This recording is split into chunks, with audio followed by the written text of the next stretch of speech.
Hello, my retro friends. Thank you for following my channel, Mike the Retro Realtor. As the seasons start to change, the holidays are fast approaching. And a big thing for me is movies and holidays. I generally have a movie that I like to watch each and every holiday. So what we're going to do is we're going to do a quick list of movies that I enjoy for each of the following holidays as they come up. Halloween was kind of a tough one because you can take your pick. Between not only are there hundreds and hundreds of really good Halloween movies, I mean, I just did The Lost Boys, one of my favorite movies, but I decided to go with something a little weirder. It's definitely a creepy movie. I don't know if you want to call it a full-on traditional Halloween movie, but it is set during Halloween. My entry in this position will be 2001's Donnie Darko, starring Jake Gyllenhaal and his sister Maggie Gyllenhaal, along with supporting cast Mary McDonnell and Patrick Swayze. This is just kind of a very interesting and kind of creepy movie. Why you wear that stupid funny suit?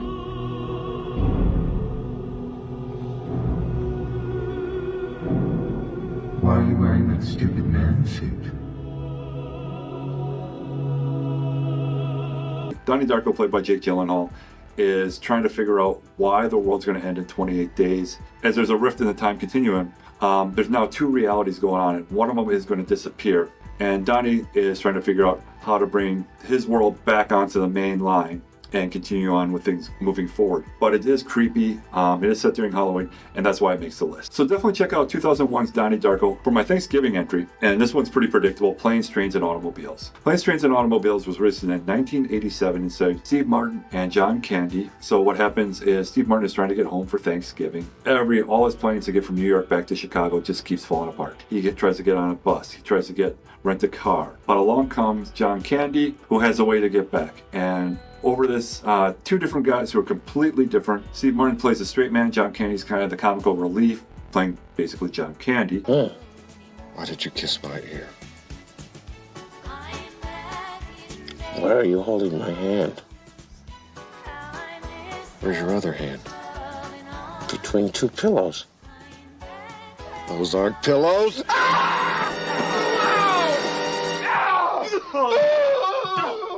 But he's a lovable guy, and they don't get along at first, but eventually they find a way to get there. And John Candy does deliver Steve Martin on the very last morning to his home in Chicago on Thanksgiving. It's a very cute movie, it's funny, and it's kind of heartwarming at the end. Definitely worth checking out 1987's Planes, Train, and Automobile. Christmas, just like Halloween, there are hundreds and hundreds of offerings. My favorite Christmas movie is 1983's A Christmas Story. A Christmas Story stars Peter Billingsley, Melinda Dillon, and Darren McGibbon as a family living in 1940s Cleveland. And Peter Billingsley's character, all he wants is this red rifle. He schemes, he plans, tries to talk with Santa. It's a very cute movie where he just wants to get this BB gun. And at the end of the movie, it has all the tropes of a Christmas movie. It's a funny movie. It's definitely worth checking out again. Oh boy, would you look at that? Would you look at that? What is it? Well, it's a leg. But what is it? Yeah, well, it's a leg, you know, like in a statue. Statue? Yeah, statue. In all my years of Christmas with the kids, never once have my wife and I had red wine with Christmas morning. If you can drink red wine in the morning on Christmas Day, God bless, that's just not me. So 1983's A Christmas Story is my pick for a family-friendly Christmas movie. So for New Year's, not a lot of movies again for New Year's Day, but my favorite one, kind of a Christmas movie too, they kind of blend, 1983's Trading Places, starring Dan Aykroyd, Eddie Murphy, and Jamie Lee Curtis. Dan Aykroyd is an up-and-coming commodities broker, and Eddie Murphy is a down-and-out street hustler. The owners of the commodities company decided to have a little experiment and switch the lives of Eddie Murphy and Dan Aykroyd. Billy Ray's vase, right? I own this vase, and I can play like Harlem Globetrotter shit with it, right? Okay, you want Mellow Lemon shit, right? Hey, man, I'm sorry about that. Perfectly all right, William. It was your vase. That's a cheap vase, man. That was a fake, right? I think we paid $35,000 for it. Eddie Murphy gets delivered to a corporate job, big salary, big house, has a chauffeur, a limousine, whereas Dan Aykroyd now has to go and survive on the streets. So 1983's Trading Places is my pick for my favorite movie for New Year's Day. So for Valentine's Day, a lot of people would be tempted to say rom-com or some random rom-com. I can't stand rom-coms. So thank God we were blessed with the movie A Princess Bride in 1987. This movie stars Cary Elwes, also has Mandy Patinkin and Robin Wright, with some supporting actors. Andre the Giant and Billy Crystal has a great and memorable role. Cary Elwes is basically looking for his lost love, and it's, there's some fighting involved, some great wit. It's a great adventure movie. Cary Elwes goes on some misadventures, runs into the Sicilian Man, which is a great scene on itself. Fell victim to one of the classic blunders. The most famous is never get involved in a land war in Asia, but only slightly less well known is this: never go in against a Sicilian when death is on the line.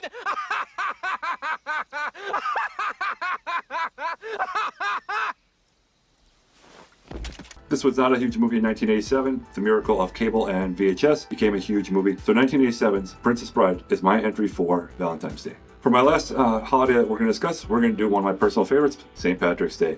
So we're going to get our Irish on with 1999's Boondock Saints. This movie stars Sean Patrick Flannery, Norman Reedus, and has the supporting role of Willem Dafoe. This is definitely not a family-friendly movie. Very violent. Sean Patrick Flannery and Norman Reedus are two Irish brothers living in Boston. On St. Patrick's Day, the two brothers get into a bar fight, and the bar fight carries on off camera where two Russian mob guys are killed. At that point, there is a hit on them, and they know that they are marked for death, so they decide to take things into their own hands and actually start attacking the mafia. Fucking what the fucking fuck? Who the fuck? Fuck this fucking. How did you do fucking fucks? Fuck! Well, it certainly illustrates the diversity of the word.